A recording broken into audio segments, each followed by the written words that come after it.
At dahil sa dami ng taong nakapalibot sa kanya, sumakay siya sa isang bangka at doon umupo, habang ang mga tao na may nasa dalampasigan.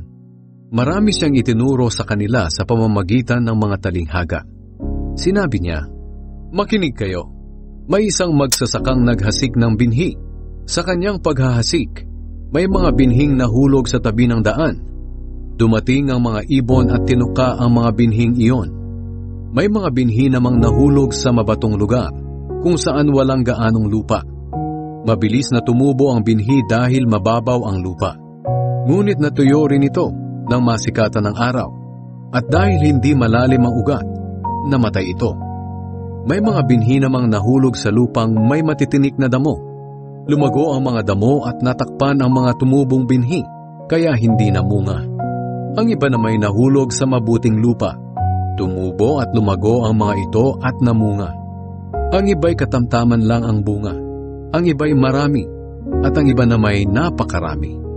Pagkatapos sinabi ni Jesus, "Kayong mga nakikinig, dapat nyo itong pag-isipan.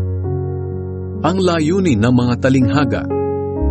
Nang nakauwi na ang mga tao, tinanong siya ng 12 apostol at ng iba pang mga tagasunod niya kung ano ang kahulugan ng talinghagang iyon. Sinabi ni Jesus sa kanila, "Ipinagkaloob sa inyo na malaman ang mga lihim tungkol sa paghahari ng Diyos. Ngunit sa iba ay pinapahayag ito sa pamamagitan ng talinghaga, upang matupad ang nakasulat sa kasulatan. Tumingin man sila ng tumingin, hindi sila makakakita. Makinig man sila ng makinig, hindi sila makakaunawa. Dahil kung makakaunawa sila, magsisisi sila sa kanilang kasalanan at patatawarin sila ng Diyos." Ang kahulugan ng talinghaga tungkol sa manghahasik.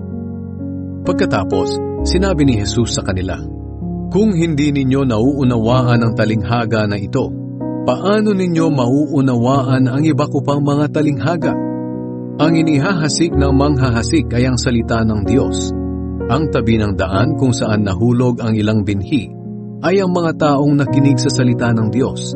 Ngunit dumating agad si Satanas at inagaw ang salita ng Diyos na narinig nila. Ang mabatong lugar kung saan nahulog ang ibang binhi ay ang mga taong nakinig sa salita ng Diyos at masaya itong tinanggap kaagad. Ngunit hindi taimtim sa puso ang pagtanggap nila, kaya hindi tumatagal ang kanilang pananampalataya. Pagdating ng kahirapan o pag-uusig, dahil sa salita ng Diyos na tinanggap nila, tumatalikod sila kaagad sa kanilang pananampalataya. Ang lupang may matitinik na damo, kung saan nahulog ang iba pang binhi, ay ang mga taong nakinig sa salita ng Diyos. Ngunit dahil sa alalahanin dito sa mundo, paghahangad na yumaman, at paghahabol sa marami pang mga bagay, nakakalimutan nila ang salita ng Diyos, kaya hindi namumunga ang salita sa kanilang buhay. Ngunit ang mabuting lupa na hinasikan ng binhi ay ang mga taong nakikinig ng salita ng Diyos at tumanggap nito, kaya namumunga ito sa kanilang buhay. Ang iba'y katamtaman lang ang bunga, ang iba'y marami, at ang iba na may napakarami. Ang talinghaga tungkol sa ilaw. Sinabi pa ni Jesus sa kanila, "Walang taong nagsindi ng ilaw at pagkatapos ay tatakpan ng takalan o ilalagay sa ilalim ng higaan. Sa halip, inilalagay ang ilaw sa patungan.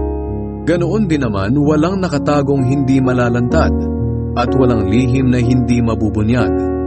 Kayong mga nakikinig, dapat nyo itong pag-isipan." Sinabi pa niya, "Makinig kayong mabuti sa sinasabi ko. Bibigyan kayo ng Diyos ng pangunawa ayon sa inyong pakikinig, at dadagdagan pa niya ito. Sapagkat ang taong sumusunod sa narinig niyang katotohanan ay bibigyan pa ng pangunawa.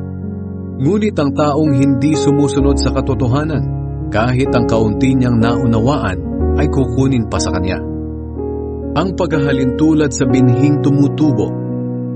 Sinabi pa ni Jesus, "Ang paghahari ng Diyos ay maitutulad sa kwentong ito.